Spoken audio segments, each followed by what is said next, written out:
क्योंकि आप भी देख रहे हैं, मैं जस्ट अभी लैंड होके आई हूँ, और जब मैंने फ़्लाइट में जब ये बात सुनी तो मुझे बहुत शौक हुआ, क्योंकि उनके साथ काम करने का मेरा भी अनुभव रहा है। पिछले लगभग 20 साल हम लोग असेंबली में साथ में काम कर रहे थे, और मुझे पता है कि अजीत दादा का स्वभाव कैसे, हमारे दादा के साथ हमारे अलग रिश्ते थे, फैमिली के भी रिश्ते थे, तो कहीं ना कहीं दुख का माहौल है आज। तो देखिए, दुखद यहाँ पर माहौल बना हुआ है, सभी उन्हें याद कर रहे हैं, लेकिन अजीत पवार का राजनीतिक सफर किस तरीके का रहा, आइए ये पूरा हादसा भी कैसे हुआ, ये तमाम जानकारियां आपको देंगे। ग्राफिक्स के माध्यम से आपको एक एक जानकारी, एक एक डिटेल साझा करने की हमारी पूरी कोशिश। कैसे ये हादसा, सबसे पहले आपको ये समझाएंगे। बारापती में ये पूरा प्लेन क्रैश हुआ है, लैंडिंग के वक्त ये विमान हादसा हुआ है, यानी कि लैंड कर रहा था ये विमान, और उसी वक्त ये पूरा हादसा पेश आ जाता है। अजीत पवार समेत 5 लोगों की इसमें मौत हो गई है, 5 लोगों ने अपनी जान गंवा दी है।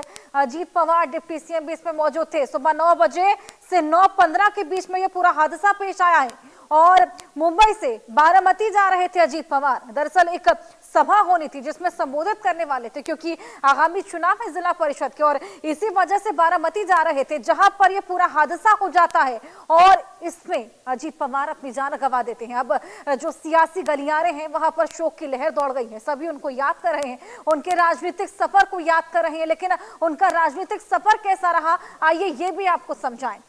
महाराष्ट्र के डिप्टी सीएम राष्ट्रवादी कांग्रेस पार्टी के राजनेता थे, आज सभी उनको याद कर रहे हैं। बेहद दुखद खबर हमारे सामने आई है।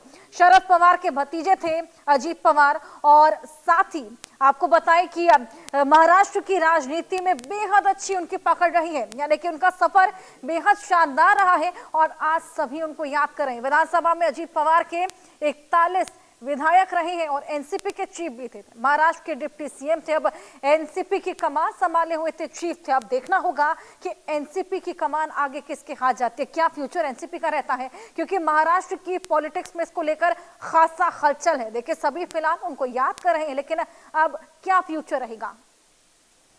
बारामती में प्लेन क्रैश हुआ है, डीजीसीए का official statement. Oh my God, that's horrible.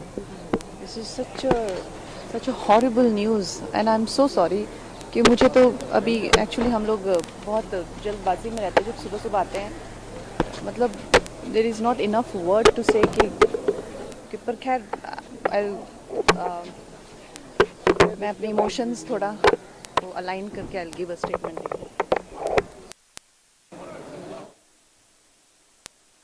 तो देखिए, बहुत ही ज़्यादा ये दुखद खबर, और लगातार एक एक तस्वीर हम आप तक पहुंचा रहे हैं, और साथ ही साथ लोगों का जो रिएक्शन, जो प्रतिक्रिया इस हादसे के बाद सामने आ रही है, वो भी हम आपको दिखा रहे हैं। अब लगातार जो तस्वीरें हम आप तक पहुंचा रहे हैं, तस्वीरों को आप देखिए और समझिए कि हादसा बहुत ज़्यादा भयावह था, भीषण था, और यही वजह रही कि इस हादसे में किसी की भी जान नहीं बची। यानी कि विमान में 5 लोग सवार थे, और पांचों की जान चली गई। अजीत पवार डिप्टी सीएम महाराष्ट्र के, वो भी इस विमान में सवार थे, जिनकी निधन की खबर सुबह सुबह सामने आई। उनकी आत्मा को भगवान श्री राम अपने चरणों में स्थान दें, और उनके परिजनों को इस असहनीय दुख को सहने की क्षमता दें। एक कुशल राजनेता, जिनका जनता से सरोकार, और दशकों तक उन्होंने लोगों के दिलों पर महाराष्ट्र में राज किया, और आज भी लोगों की सेवा कर रहे थे। उनका इस तरीके से जाना, ये हम सब लोगों के लिए एक दुख का पल है, पीड़ादायक पल है।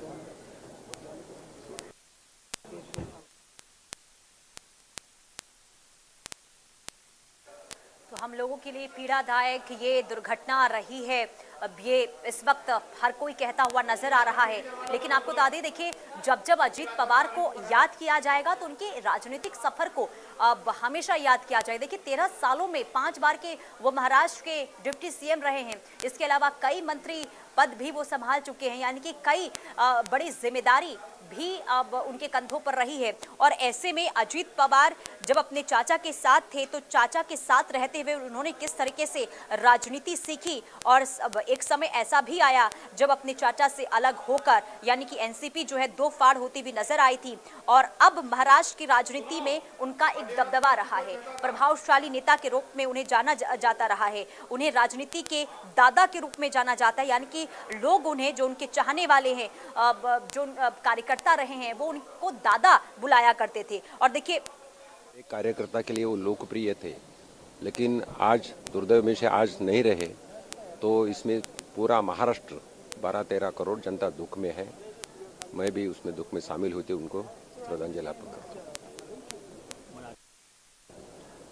महाराष्ट्र राज्याचे उपमुख्यमंत्री यांचं आज सकाळी दुःखद निधन झाल्याची बातमी कळली आणि ते ऐकून एकदम धक्काच बसला। त्यांनी बऱ्याच वर्षापासून महाराष्ट्राच्या जनतेची सेवा केलेली आहे। तो सभी अब अपनी संवेदनाएं प्रकट कर रहे हैं। अजीत पवार ने राजनीतिक सफर की अगर शुरुआत की बात करें तो 1980 के दशक में सहकारी क्षेत्र से की थी, जहां वो चीनी मिलों, बैंक और ग्रामीण संगठनों में काम करते थे। 1991 में वो पहली बार बारामती से लोकसभा का चुनाव जीतकर सांसद बने थे और देखिए बारामती ही वो जा रहे थे क्योंकि जिला परिषद के चुनाव यहाँ पर होने वाले हैं, उसको लेकर सभा होने वाली थी, तैयारियां भी पूर्ण थी, लेकिन उसी से पहले ये पूरा हादसा पेश आ जाता है। उसी साल आपको बताएं विधानसभा के लिए भी वो चुने गए थे। उन्होंने लगातार महाराष्ट्र विधानसभा में जीत भी हासिल की, कई अहम पदों पर लंबा कार्य उन्होंने किया और इसी कार्य को आज सभी याद कर रहे हैं। सभी अपनी संवेदनाएं प्रकट कर उनके राजनीतिक सफर को आज याद करते हुए नजर आ रहे हैं। ये तमाम तस्वीरें देखिए, आपको दिखा रहे हैं किस तरीके से पूरा हादसा पेश आया है और 5 और लोग उनके साथ में थे जिनका निधन हुआ है। ये पूरा प्लेन आपको बताएं